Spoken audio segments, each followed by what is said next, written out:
according to WHO, at least 1 in 6 women globally suffer from fertility issues. Hello, beautiful people. Welcome back to my YouTube channel. Today, we're continuing our series. I feel like today is the last episode of season 1 of my journey to motherhood. So, yeah, welcome on board. If you see my very beautiful face for the first time, welcome, welcome. If you're an OG on the channel, how fun now? What's up? What's happening? Hey guys, my name is Vivian. You can please this is not you can. Please subscribe. Ejo, subscribe. I need it. Yes, thank you. Now that I've gotten past that phase, let's move on. So welcome back. Where did we stop? So last week I didn't upload any video, and that's because I was just a little bit in my feelings.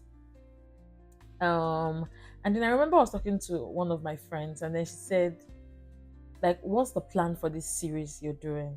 And to be honest, that question just threw me off because I don't necessarily have a plan for this series, but it got me thinking. And I'm like, why am I really doing this? Yeah, like, why am I sharing this story? Why? Like, what's the reason? What's my why? And I realized, or I found, or I just came to the conclusion that fertility issues are not treated as they should, especially in the part of the world where I am from. Let me explain. WHO, according to WHO, at least 1 in 6 women globally suffer from fertility issues. 1 in 6 women. What that means is if there are 6 women, like if you count 6 women, at least one of them has fertility issue or had fertility issue when they were trying to conceive and all of that. However, fertility issue isn't being treated as an issue. Like, it's not being treated like they will treat headache, which means you have to go see a doctor, get drugs, or malaria, or fever, or cough, or cold, or flu, or just whatever.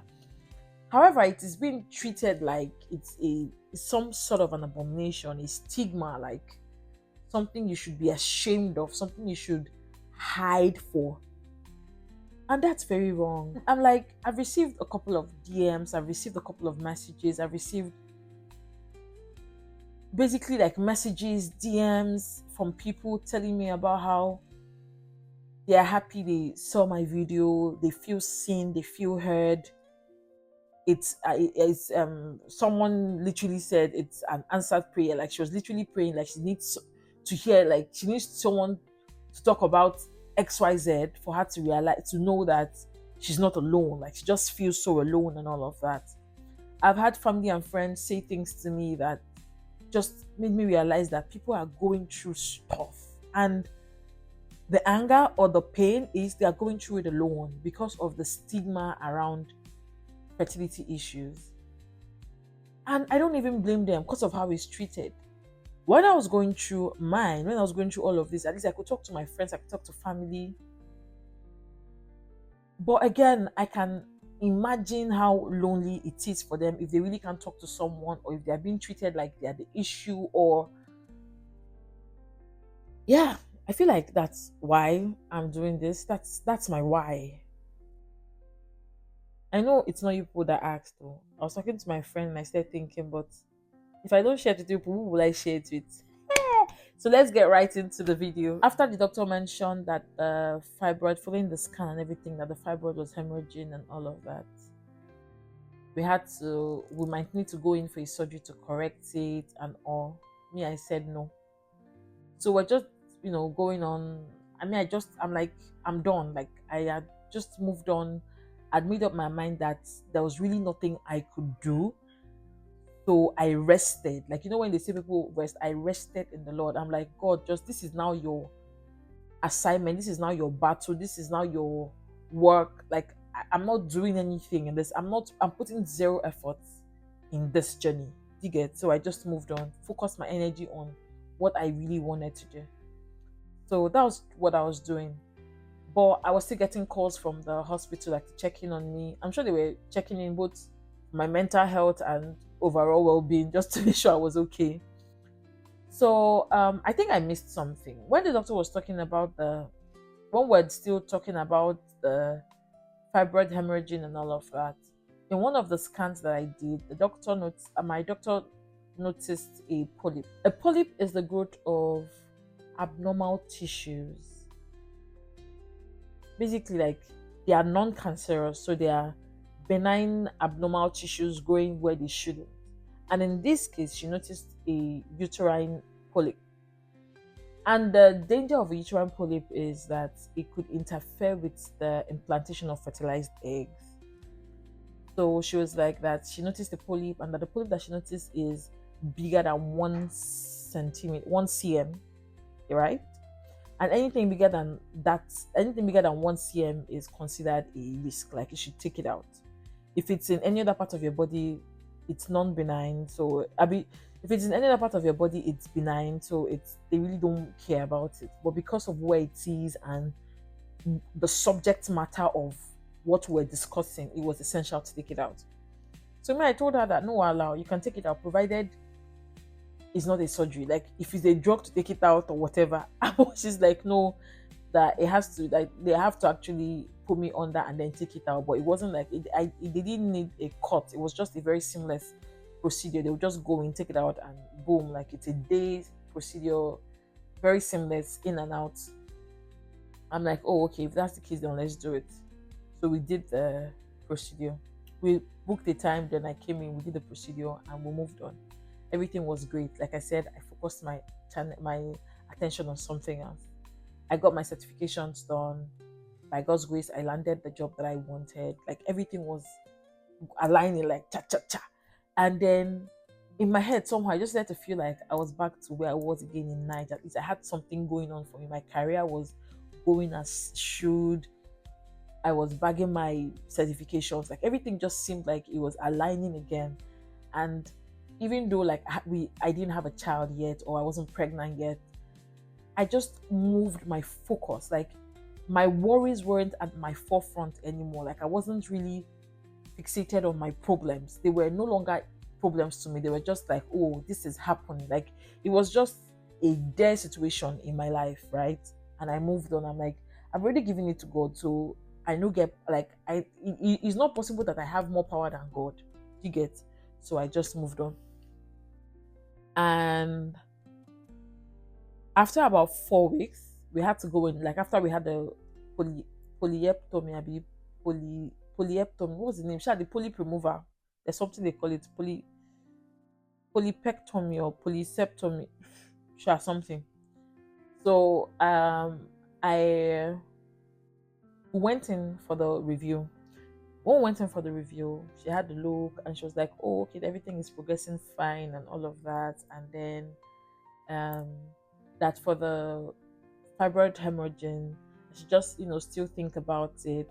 That is there, she can still see it, but it's not as bad as it was before, but she can still see it. And then to just, for the quality of life, like, to help my quality of life, I should consider and all of that. I said, no problem. Meanwhile, after that meeting and everything, what I held on to was the fact that she said that she could see it, but it's better than the last time. I just held on to that word, like, my Jesus doesn't wear flip-flop. We move. Like, I was now so busy with life and everything happening around me that I didn't even realize that I think 3 months later or 4 months later, my period was late. Like, I'm never late. So, like, but I was so busy to even realize that I was. Somebody shout power. You know why? God is not your mate. So, like, wow. When you don't know me that I was late, like 1 day, 2 days, 3 days late, I'm like, oh, wait, what's going on? So I now went out, got a home kit. But I didn't tell my husband. I just got a home kit. I'm like, I'm not about to, raise this guy's hope and dash it, no? So I then did a test at home. I'm almost certain you'd have seen the video, but if you haven't, I'm going to put like a clip somewhere here. I'm doing this box because I think it's left or right. I can't remember, but wherever it is, wherever I decide to put it, just so you know, like, so I'm within the frame. So I did it and it was positive. So I'll put this thing here to tell everybody. But in the midst of the joy, the shock, the anxiety, the fear, and everything that came with that result, the devil just kept poking at me that don't forget that you've never been able to get pregnant on your own. Oh. Last time you got pregnant was assisted and you miscarried the baby. And then they said that the fibroid surgery that you did is hemorrhaging. And then you had a polyp operation. This. Like my mind was just in 1,000,001 places. Fear, joy, anger, pain, anxiety, shock. Like everything was just happening at the same time. Say, God, I beg. And in that period, my mind was just messed up. But I was happy. Like I don't know how to. You know how when you have like mixed feelings? Yeah, I was feeling a lot of emotions at the same time. So I packed everything up. I didn't tell my husband. And then I called the hospital to say to come in for a test. So when I called, they were like, what kind of test am I coming in for? Blah, blah, blah. I said a pregnancy test. And then the nurse on the other end was like, oh, why do you want to do a pregnancy test? Do you think you're pregnant? Or why? I think she was like, why do you want to do a pregnancy test? Again, don't blame me. Like I already have had feelings, emotions, everything was just on the rise. Everything was just, my mind was working, the devil was tempting, like everything. So that question just threw me off. Like it triggered the fear, the anxiety and everything, and it just threw me off. I'm like, why are you asking a woman, do you think you're like, why do you want to do a pregnancy test? Why won't I want to do a pregnancy test? So after that, no, I don't think I know. She's like, okay. When she got off the call, me, I was like, Olu, I say, I don't use you brag. Don't let me go and do this test and it's positive. This nurse will laugh at me. I beg. So, I mean, don't let me go and do the test and it's negative. This nurse will laugh at me. It was a blood test, right? So, I did it and then I went back to the office. Called me. So, after like 4 or 5 hours later to give me the news and all. When the nurse called me, she was very happy. She's like, oh, I have good news for you, all this and that, this. However, if you see the way my mind cuts, the moment I just said that, however, I'm like, hey, God, I beg. Your doctor would like you to come in for a review following your previous history and all of that. I said, oh, no problem. You can just book me at the earliest time. I now got an appointment like 2 or 3 days later. So I went in, I did a scan and all. She said, oh, okay, that she can see there's an implantation, but that she's just, concerned about the fibroid hemorrhaging, and that, yes, it's better than the last time that she said earlier and all, but she'd just like us to monitor it again, that she'd come back in 2 weeks for us to review it and stuff, do another scan and check. I said, okay, no, Allah. Now think about it. Don't forget I hadn't told my husband. Imagine that I told my husband and they gave me this report. If you're my husband, first of all, fear no go catch you. Like in my head, I'm like, which kind of wahala be this? Or more, I was just shy. Like I tried to maintain steeze, but then I would usually be lost in thought. Like I'm just thinking that. And then in my head, most of my thoughts were, if something happens, how am I supposed to deal with this pain, this grief and all alone? Because don't forget, I hadn't told my husband, I hadn't told my friends, I hadn't told my parents, I hadn't told family, nobody. So I'm like, if something happens, and I didn't tell them because in my head I was protecting them. But then I was questioning myself, like, if things went south, right? How would I deal with this thing alone? Like, my mind was just all over the place. 2 weeks time, I went to the doctor, did my scan and all. Somebody shout power. Because why did I do a scan, do everything, and the doctor said she was seeing no bleed. After the scan, the doctor was like, oh, that everything was clean. Like she literally gave me a clean bill of health. How do you say it? It's a clean bill. The fibroid issue was not there. Like there was no bleed or anything. Scan was clean. And for the first time, my doctor looked at me and was like, said a heartfelt congratulations to me. Because look at me in an IVF hospital because I couldn't conceive. IVF, we had already done initial IVF, IUI, all like I was ex- I was happy. Oh, I was glad. In fact, I was so excited. I'm like, my Jesus does not wear flip flop. Is my God your mate? He is not, because look at me, pregnant, unassisted, like with no medical intervention.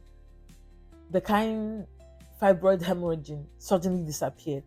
I'm like, my God is too good. Oh, my God is too good.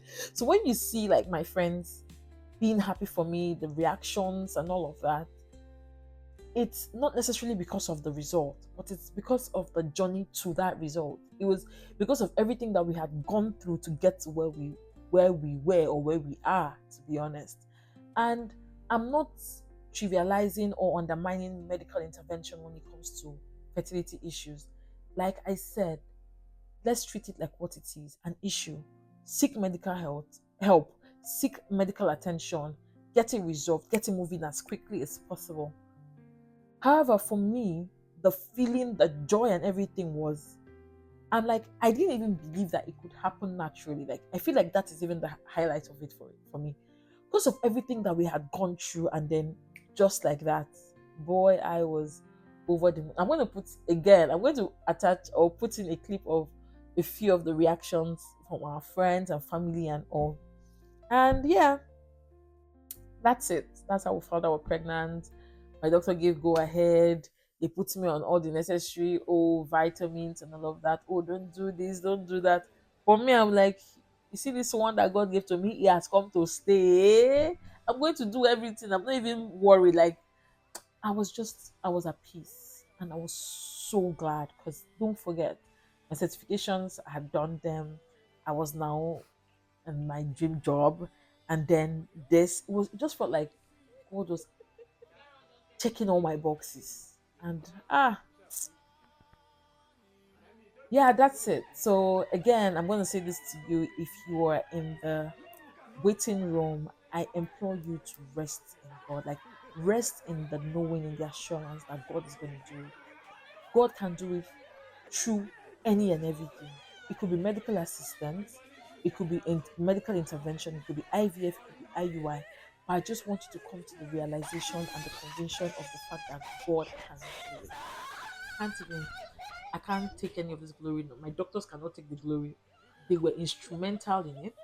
God used them, but at the end of the day, it was just God. Yeah, that brings us to the end of this um today's episode, right? In the next one, I'm just going to tell you guys about my pregnancy journey, like what happened first trimester, second, third, and then the fourth trimester, which is the level we're in now. Or more, it's been good. I'm not even going to lie. Thank you guys for sticking with me up till this time. I love you, and I want you to know that Jesus loves you even more. Bye bye.